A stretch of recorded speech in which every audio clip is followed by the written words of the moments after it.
Middle east में जंग का आज 7वां दिन है और 7वें दिन भी यह संघर्ष अपने सबसे खतरनाक मोड़ पर पहुंच चुका है। आसमान में मिसाइलों की गर्जना है, ड्रोन की भनभनाहट है और पूरे इलाके में डर का माहौल बना हुआ है। इजरायली और अमेरिकी हमलों के जवाब में ईरान ने जिस तेजी के साथ पलटवार किया, उसने पूरे क्षेत्र को युद्ध की आग में झोंक दिया है। बताया जा रहा है कि ईरान की मिसाइल और ड्रोन ने इजराइल के कई इलाकों में भारी तबाही मचाई है। तेल अवीव समेत कई शहरों से विस्फोटों, धुएं और क्षतिग्रस्त इमारतों की तस्वीरें सामने आने लगी हैं। दावा किया जा रहा है कि ईरान ने दर्जनों सबम्यूनिशन से लैस खुर्रम शहर क्लस्टर मिसाइल का इस्तेमाल किया, जिसने हमलों को और भी ज्यादा भयानक बना दिया है। इन हमलों को लेकर कहा जा रहा है कि यह इजराइल के सबसे बड़े झटकों में से एक हो सकता है। लेकिन इसी बीच बहरीन से खबर सामने आई, जिसने पूरी दुनिया को हिलाकर रख दिया है। रिपोर्ट्स के मुताबिक गुरुवार को ईरान ने बहरीन की सरकारी तेल रिफाइनरी बैपको को मिसाइल से निशाना बनाया। हैरानी की बात तो यह है कि जब यह हमला और निशाना बनाया गया तो लोग खुशी से झूम उठे, जश्न मनाने लगे।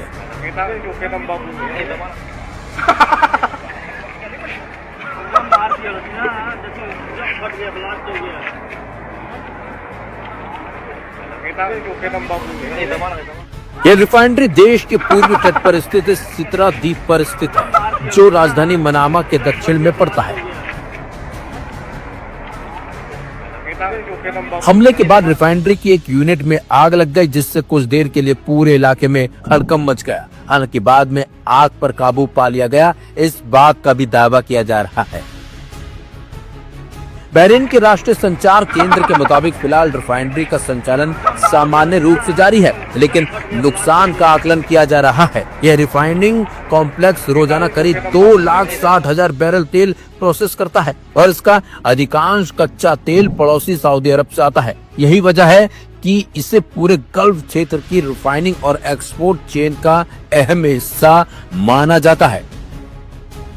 वही विशेषज्ञों का मानना है कि ऊर्जा ढांचे पर इस तरह के हमले वैश्विक तेल बाजार को सीधे प्रभावित कर सकते हैं। बैपको पर हमले से गल्फ क्षेत्र में ऊर्जा आपूर्ति को लेकर जोखिम बढ़ गया है। अगर तनाव इसी तरह बढ़ता रहा तो ब्रेंट क्रूड की कीमतों में उछाल आ सकता है, शिपिंग इंश्योरेंस प्रीमियम बढ़ सकते हैं और इसका असर पूरी दुनिया की अर्थव्यवस्था पर पड़ सकता है। भारत जैसे तेल आयात पर निर्भर देशों के लिए यह स्थिति चिंता बढ़ाने वाली मानी जा रही है। इसी बीच खबर है कि बहरीन में 2 होटलों को भी निशाना बनाया गया, जबकि राजधानी मनामा में ड्रोन धमाकों से नुकसान की खबरें सामने आई हैं। वहीं कुवैत में स्थित अली अल सलेम एयरबेस के पास भी विस्फोट और आग लगने की सूचना मिल रही है। हालांकि इसकी तस्वीरें भी सामने आई है, जिससे साफ हो चुका है कि कुवैत में भी ईरान ने भयंकर तबाही मचाई है। तनाव यही नहीं रुका, दुबई से भी बड़े धमाकों की खबरें सामने आई हैं। बताया जा रहा है कि इन हमलों के बाद शहर के कुछ इलाकों में भारी नुकसान हुआ है और हालात को काबू करने की कोशिशें की जा रही हैं। लेकिन अब आपको बता दें, ईरान दुबई पर भी ताबड़तोड़ हमले कर रहा है। कुल मिलाकर मिडिल ईस्ट में युद्ध का 7वां दिन पूरे क्षेत्र के लिए बेहद खतरनाक संकेत लेकर आया है। मिसाइलों और ड्रोन के इस टकराव को न सिर्फ क्षेत्रीय सुरक्षा को हिलाकर रख देने वाला बताया जा रहा है, बल्कि वैश्विक अर्थव्यवस्था, ऊर्जा बाजार, अंतर्राष्ट्रीय राजनीति पर भी गहरे असर की आशंका पैदा इसने कर दी है। दुनिया की नजरें अब इस युद्ध पर टिकी है, क्योंकि अगर यह संघर्ष और बढ़ा तो इसके परिणाम बेहद दूरगामी हो सकते हैं। लेकिन आपको बता दें, ईरान ने साफ कर दिया है कि उनका जो दुश्मन है और जिन्होंने दुश्मनों का साथ दिया है, उसे वो बिल्कुल भी छोड़ने के मूड में तो नहीं दिख रहा, और यही अब हो रहा है।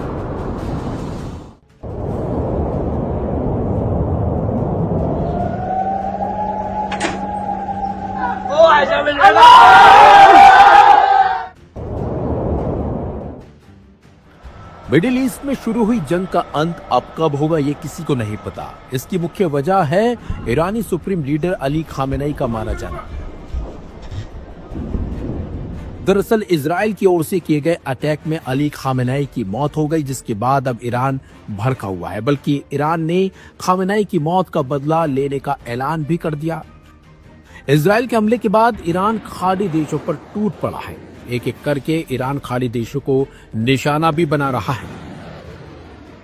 यहां तक कि ईरान ने बहरीन में मौजूद अमेरिकी बेसों को अपना निशाना बनाते हुए उस पर हमला किया।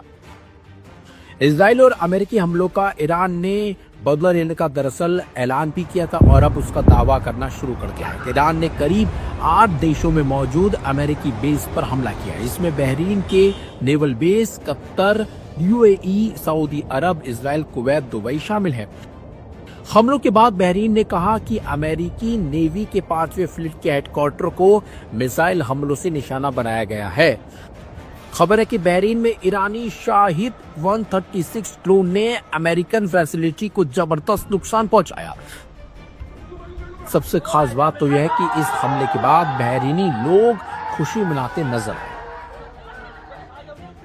दुबई में भी ईरान ने जबरदस्त तबाही मचाई है। ईरान ने एयरपोर्ट पर ताबड़तोड़ हमले किए हैं। इसके अलावा द पाम होटल और बुर्ज खलीफा के पास भी हमले किए गए हैं। कतर में भी धमाकों की आवाजें सुनाई दी। आपको बता दें, मिडिल ईस्ट के कई देशों में अमेरिकी मिलिट्री ने अपने बेस बनाए हुए हैं, जहां पर बड़ी संख्या में सैनिकों और हथियारों की तैनाती मौजूद है। इससे पहले अमेरिका और इजराइल ने शनिवार को पूरे ईरान में टारगेट करते हुए एक बड़ा हमला किया था। अमेरिकी राष्ट्रपति डोनाल्ड ट्रंप ने ईरानी लोगों से अपनी सरकार पर कब्जा करने की अपील की थी। पहला हमला तेहरान के डाउनटाउन में ईरान के 86 साल के supreme leader Ayatollah Ali Khamenei के घर के कंपाउंड को टारगेट करते हुए किया गया था, जिसमें खामेनेई और उनके परिवार के कई सदस्य मारे गए हैं। लेकिन इस हमले के बाद अब ईरान ने भी बड़े हमले का